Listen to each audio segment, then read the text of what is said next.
कहानी की शुरुआत होती है जॉनी नाम के एक मैकेनिक से, जो अपना दिन एक छोटी सी कार शॉप में काम करके गुजारता था। फिर एक दिन उसकी गर्लफ्रेंड बेथ उसके पास आई और उसे वो खबर दी जिससे जॉनी काफी समय से डर रहा था। बेथ ने कहा कि मैं तुमसे ब्रेकअप करना चाहती हूँ। उसे कोई ऐसा चाहिए जो सारी उम्र उसके साथ रहने का भरोसा दे। और जॉनी हमेशा इन सब बातों से बचता रहता है। सच ये था कि जॉनी शादी से बहुत ज्यादा डरता था। असल में वो अपने पिता के बिना बड़ा हुआ था और उसे लगता था उसके पिता ने उसे और उसकी माँ को जानबूझकर छोड़ दिया। इस डर ने उसके मन में घर कर लिया था और ये डर उसे रोक रहा था अपना खुद का परिवार बनाने से। मगर अब तो बेथ भी इंतजार करते करते थक गई थी। उसने इस ब्रेकअप की पूरी वजह जॉनी के ऊपर मर दी, लेकिन अंदर ही अंदर वो इसलिए जा रही थी क्योंकि उसे लगता था कि जॉनी का कुछ नहीं होने वाला, वो गरीब ही मरेगा। बेथ के जाने से जॉनी को दुख तो बहुत हुआ, पर उसने फैसला किया कि मैं बस अपनी माँ का ख्याल रखूंगा और अपनी मामूली सी जिंदगी में खुश रहूंगा। उस रात जॉनी एक बार में गया जहाँ वो अक्सर अपने दोस्तों के साथ वक्त गुजारता था।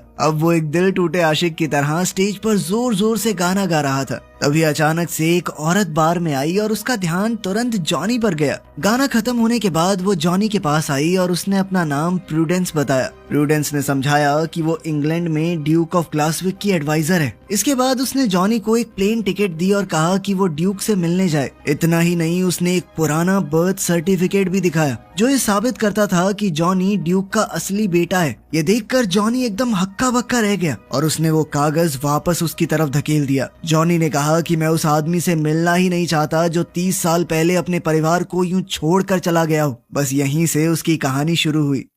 अगली सुबह जॉनी सीधा अपनी माँ डॉटी से मिलने गया और सच जानने की मांग की। जब उसकी माँ समझ गई कि इसे बहुत कुछ पता चल चुका है, अब मैं बात नहीं छुपा पाऊंगी, तो आखिरकार उसने अपनी कहानी सुनाई। उसने जॉनी को उसके पिता के बारे में बताया। जब जॉनी की माँ और ग्लासविक का ड्यूक विलियम जवान थे, तब दोनों मिले और उन्हें एक दूसरे से प्यार हो गया। मगर जब विलियम के परिवार ने उनकी शादी को अपनाने से मना कर दिया तो दोनों भाग गए। विलियम ने जॉनी की माँ से वादा किया था कि वो सब कुछ छोड़कर उसके साथ रहेगा, लेकिन उसके ताकतवर परिवार के दबाव ने आखिरकार उसे वापस खींच ही लिया। इस सब से डॉटी का दिल टूट गया और उसने शादी कैंसिल कर दी। लेकिन कुछ समय बाद ही उसे पता चला कि वो प्रेग्नेंट है। उसने विलियम को बच्चे के बारे में बताने के लिए उससे बात करने की कोशिश की थी। उसे बहुत सी चिट्ठियां भेजी, लेकिन कभी कोई जवाब नहीं मिला। ये समझकर कि विलियम उसे भूल चुका है, उसने फैसला किया कि वो अपने बेटे को अकेले पालेगी। अब उसने जॉनी से कहा कि जाओ विलियम से मिलो, ताकि तुम अपने उस पिता को जान सको जिससे कभी मिल नहीं पाए।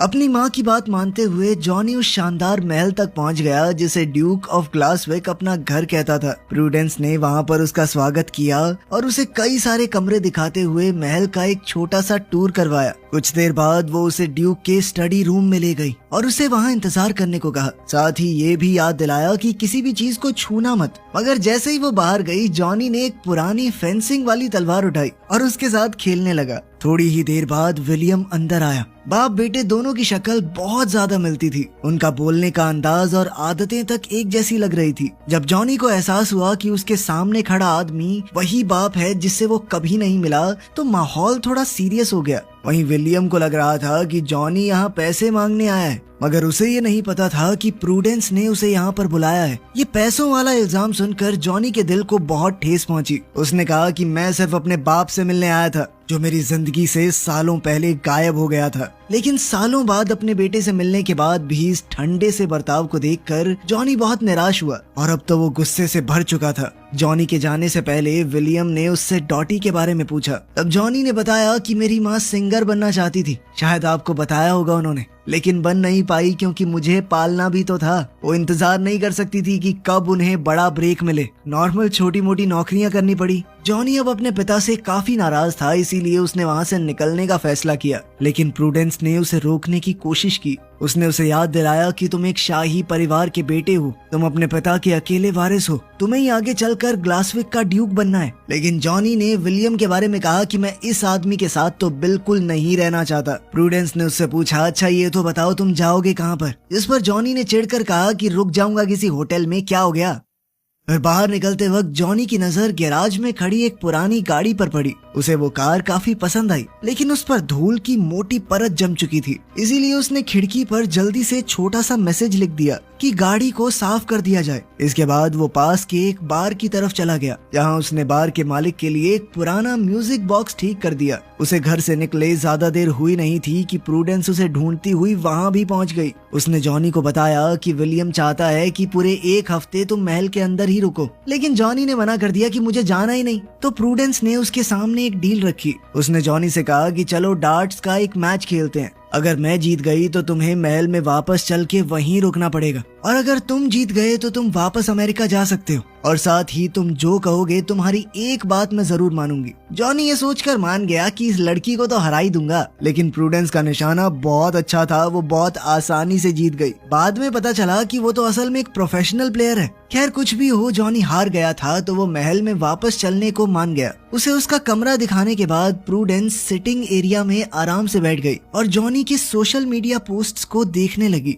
उसी वक्त एनी नाम की एक नौकरानी अंदर आई और उसने प्रूडेंस को जॉनी और उसकी माँ की फोटोज देखते हुए मुस्कुराते पकड़ लिया। एनी ने तुरंत मजाक में कहा कि क्या बात है, लड़का पसंद आ गया क्या? लेकिन प्रूडेंस ने जल्दी से कहा कि नहीं नहीं, ऐसा कुछ नहीं है। फिर अगली सुबह जब प्रूडेंस जॉनी के कमरे में गई तो उसे एक पुराना फोनोग्राफ ठीक करते हुए पाया जो कई सालों से काम नहीं कर रहा था। थोड़ी देर बाद वो उसे साइकिल पर घुमाने ले गई ताकि जॉनी ड्यूक की जमीन जायदाद को अच्छी तरह देख सके। उसने बताया कि ड्यूक ऑफ ग्लासविक के नाम पर लगभग 42,000 एकड़ है। इसमें ज्यादातर जमीन खेती की थी। उनकी जमीन पर एक प्राइवेट चर्च भी था और साथ ही परिवार के शाही सदस्यों को दफनाने के लिए एक खास जगह भी। प्रूडेंस ने ये भी बताया कि विलियम के पिता ने परिवार की आखिरी बची हुई दौलत खर्च कर दी थी और साथ ही बहुत बड़ा कर्ज छोड़ दिया था। इसके बाद प्रूडेंस जॉनी को एक फार्म पर लेकर गई जहां उसका स्वागत फिंची नाम के एक बुजुर्ग आदमी ने किया। जॉनी की नजर तुरंत एक टूटी हुई ग्राइंडिंग मशीन पर पड़ी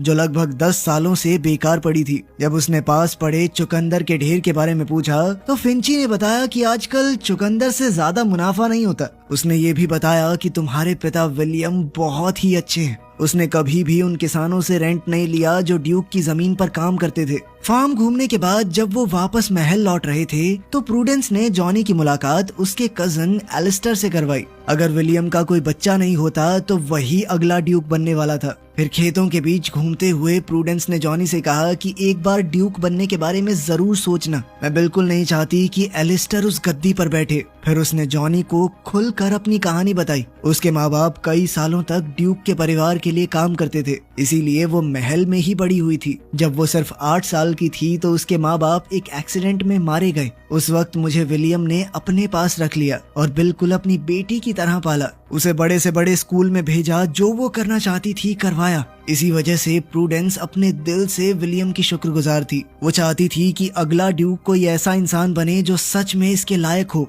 बिल्कुल जॉनी की तरह। अब ज्यादा देर नहीं हुई थी कि महल में खास मेहमान आने शुरू हो गए। उनमें एलिस्टर और उसकी माँ भी शामिल थे और उन दोनों को ही मौका मिलते ही जॉनी को नीचा दिखाने में बहुत मजा आ रहा था। उन्हें लगता था कि जॉनी को शाही रहन सहन के बारे में कुछ भी पता नहीं होगा, क्योंकि वो तो अमेरिका में एक आम इंसान की तरह बड़ा हुआ है।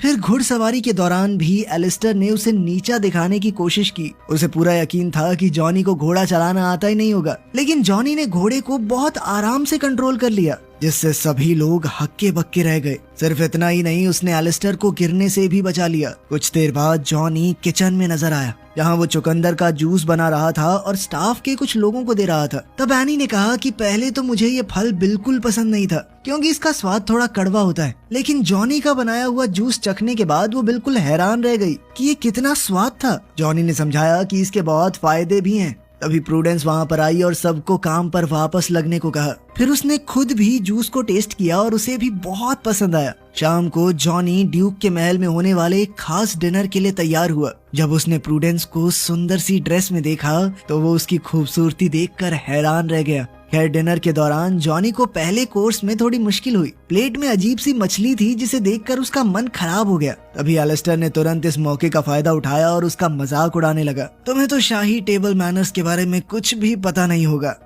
कोई बात नहीं, मैं बाद में सिखा दूंगा अगर तुम्हें चाहिए तो। लेकिन जॉनी ने उस पर बिल्कुल ध्यान नहीं दिया। उसने तुरंत एक चुटकुला सुनाया जिससे टेबल पर बैठे मेहमान हंस पड़े। इससे साफ हो गया कि वो एलिस्टर और उसकी माँ से डरने वाला नहीं है। उनकी हर फालतू बात का उसके पास और भी बढ़िया जवाब था। डिनर के आखिर में एलिस्टर खड़ा हुआ और उसने बड़े गर्व से कहा कि मैं अगला ड्यूक होने में बहुत गर्व महसूस करता हूँ। लेकिन उसी वक्त जॉनी भी अपनी सीट पर खड़ा हो गया और उसने सबको हैरान करते हुए कह दिया कि तुम नहीं, अगला ड्यूक मैं बनूंगा, मैं संभालूंगा अपने पिता की गद्दी को। उसी पल कमरे का माहौल तुरंत बदल गया। प्रूडेंस खुशी से चमक उठी और विलियम भी बहुत खुश नजर आया, क्योंकि वो तो हमेशा से चाहता था कि उसका बेटा ही उसकी जगह संभाले। फिर विलियम ने सबके सामने कबूल किया कि जॉनी उसका बेटा है और वही ग्लासविक का अगला ड्यूक बनेगा। ये सुनते ही एलिस्टर और उसकी माँ गुस्से से भड़क उठे। वो बाद में विलियम से अकेले बात करने पहुँचे, लेकिन विलियम अपनी बात पर टिका रहा। उसने कहा कि जॉनी मेरा असली बेटा है, अगर वो ड्यूक बनना चाहता है तो ये उसका हक है। उधर जॉनी और प्रूडेंस एक बार में गए अपने दोस्तों के साथ इस बात का जश्न मनाने। उस रात देर तक जॉनी को नींद नहीं आई,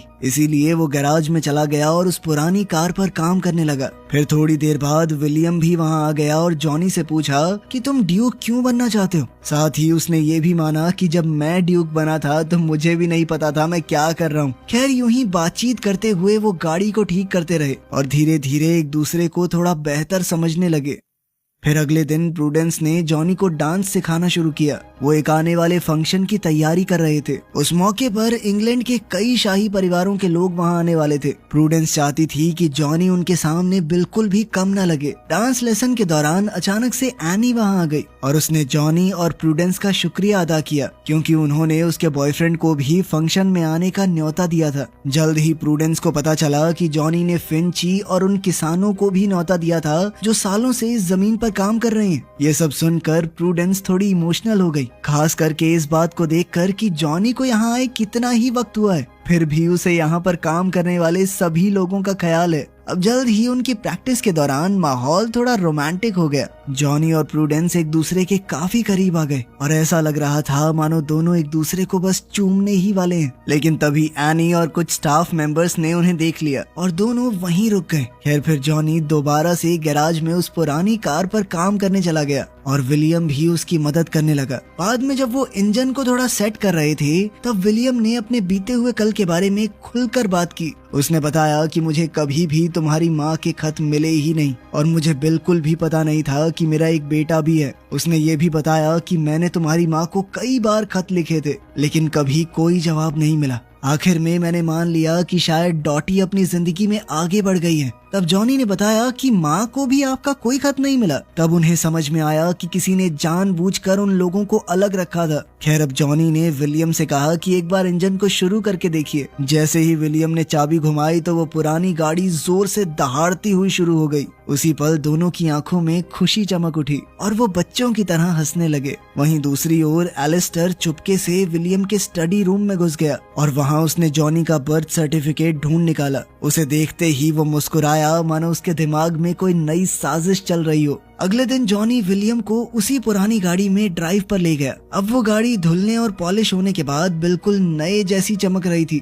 वहीं प्रूडेंस और बटलर दूर से खड़े होकर ये सब कुछ देख रहे थे और बाप बेटे को इतना करीब आते देखने की उन्हें बहुत खुशी थी। फिर वो लोग फार्म पर गए जहाँ जॉनी ने वो ग्राइंडिंग मशीन भी ठीक कर दी थी जो सालों से खराब पड़ी थी। अब फिंची और बाकी किसान उस मशीन का इस्तेमाल करके ताज़ा जूस बना रहे थे, जिसे बेचकर उनकी अच्छी खासी कमाई भी हो रही थी। विलियम ये सब देखकर बहुत खुश हुआ और उसने तुरंत सबको जश्न में शामिल होने का न्योता दिया। लेकिन जब वो वापस महल लौटे तो एलिस्टर और उसकी माँ पहले से वहाँ उनका इंतजार कर रहे थे। तब उन्होंने एक खतरनाक खुलासा किया। उन्होंने बताया कि जॉनी का जन्म विलियम और डॉटी की शादी खत्म होने के बाद हुआ था। इसका मतलब ये था कि कानून के हिसाब से जॉनी को नाजायज औलाद माना जाएगा और वो कानूनी तौर पर ड्यूक नहीं बन सकता। ये बात सुनकर विलियम और जॉनी दोनों के पैरों तले जमीन खिसक गई, लेकिन उस वक्त उनके पास कहने को कुछ भी नहीं था। जॉनी का दिल पूरी तरह से टूट चुका था, लेकिन फिर भी वो इस बात से खुश था कि कम से कम उसे अपने पिता को जानने का मौका तो मिला। अब उसका वहाँ कुछ काम तो था नहीं, तो उसने जाने का फैसला किया, जबकि प्रूडेंस बार बार उसे रुकने के लिए कह रही थी। इस पर जॉनी ने कहा कि वो कभी भी उस जगह का हिस्सा था ही नहीं, और फिर वो वहाँ से चल दिया। अब जॉनी सीधा उस बार में पहुंचा जहाँ सब लोग पहले ही ये खबर सुन चुके थे। सब लोग बहुत उदास थे। उन्होंने फैसला किया कि जॉनी के बिना वो बिल्कुल भी उस जश्न में जाएंगे ही नहीं। उधर एनी और महल का स्टाफ भी बिल्कुल ऐसा ही महसूस कर रहा था। अब जॉनी को सपोर्ट करते हुए उन्होंने भी इवेंट में ना जाने का फैसला ले लिया।